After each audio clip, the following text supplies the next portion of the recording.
E quando eles foram criados, vamos dizer assim, na Ilha Grande, os livros de instrução que obrigatoriamente os presos políticos faziam com que os presos recém-convertidos a eles lessem, eram os manuais de guerrilha, do Che Guevara, né, essas coisas todas. Então, se você vai olhar a guerra que acontece no Rio, ela é uma guerra de guerrilha. E o Novo deve ter falado isso aqui muito bem. Então, assim, cara, desde o momento que eles fazem as barricadas, sabe? Você chega lá na comunidade, é trilho de trem fincado no asfalto. Então, tem técnicas de desembarque para você desembarcar sob tiro, para poder, sabe, tirar o trilho, tirar o barril concretado, ou eles fazem aquelas barrigas para o blindado não subir. E, além disso tudo, os caras despejam centenas de litros de óleo nas ladeiras para patinar as viaturas.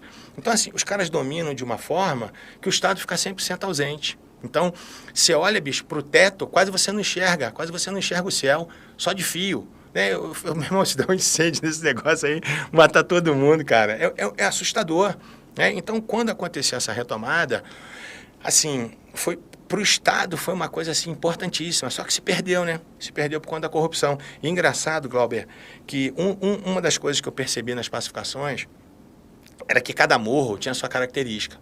Então, assim, quando a gente chegou no Alemão, e eu fui em muitas comunidades, então quando a gente chegou no Alemão, a molecada, a criançada, toda lá brincando, entrando nos blindados, farra, né? Principalmente com a galera do BOP, farra, brincando igual amigo. Por quê? Porque ali você tinha um comando vermelho, e era o tráfico pelo tráfico. Quando você retira aqueles camaradas ali, você tira a população do jugo do traficante. Em outras comunidades era diferente. Por exemplo, a gente foi na Mangueira procurar um cemitério clandestino. E a gente até achou. E eu estava na patrulha do BOP e a gente passava por determinados pontos, determinadas vielas que tinham crianças e adolescentes, né, ali parados ou brincando, não sei o quê. O Glauber, eles olhavam pra gente com cara de ódio. Tipo assim, se não fosse o BOP, tava cuspindo, tava tirando pedra, tava falando um monte de coisa, xingando. Porque, aí eu te pergunto, qual é a diferença disso? Sabe por quê? Porque em algumas comunidades, o traficante ali não é cria da comunidade. Ele não nasceu ali. Na Mangueira, por exemplo, quando surgiu essa situação, quando se retira o camarada ali, ele se tira um de nós. O cara nasceu ali, cresceu ali, ele almoça na casa de todo mundo, é tia.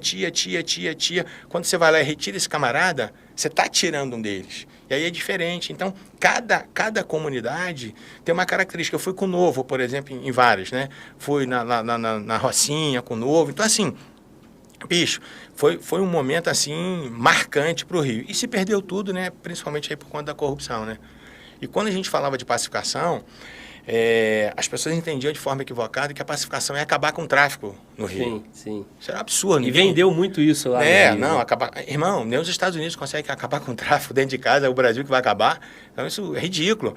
O que a gente queria, na verdade, o que o Estado queria com as pacificações, era acabar o domínio territorial do traficante, que é diferente. Porque, né, não sei se tu vai lembrar disso quando o Michael Jackson esteve no Brasil. Tu lembra disso? Não lembra nada, né? Lembra não. Quando o Michael Jackson esteve no Brasil, ele veio gravar um clipe aqui, cara. Ele foi lá no Morro Dona Marta. E aí, na época, essa foi manchete dos jornais todos da época, que quando o Michael Jackson esteve aqui, teve que pedir permissão ao dono, né? A gente chama de dono, né? Que dono nada, porra. Dono somos nós, né? O traficante. Sim. Mas a gente chama de dono do morro, né? Sim. Quando o Michael Jackson esteve aqui, ele foi lá, pediu permissão ao dono do Morro, Dona Marta, para ele poder gravar o clipe lá. Irmão, então assim, isso é vergonhoso para o Estado.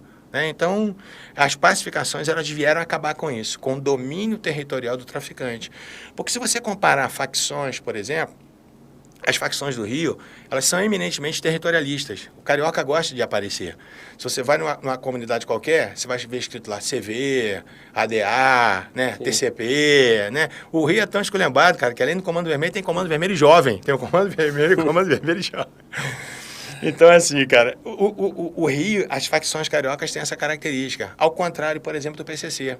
O PCC, se você fizer um exemplo figurativo, seria o seguinte... O camarada você olha para ele e tá com aquele galão na cabeça assim, você fala, porra, aquele camarada tá com um tumor na cabeça. Isso é o Comando Vermelho, isso é ADA, isso é o TCP. Você sabe exatamente onde está localizado. O PCC não, o PCC é uma metástase. Ele está no corpo inteiro e você não sabe onde é que o cara está. Ele só aparece quando há necessidade de aparecer, né? Aí a gente tem, como as situações de hoje, aí de Novo Cangaço. Hoje o PCC é um demônio, é um monstro, porque surgiu e deixaram crescer.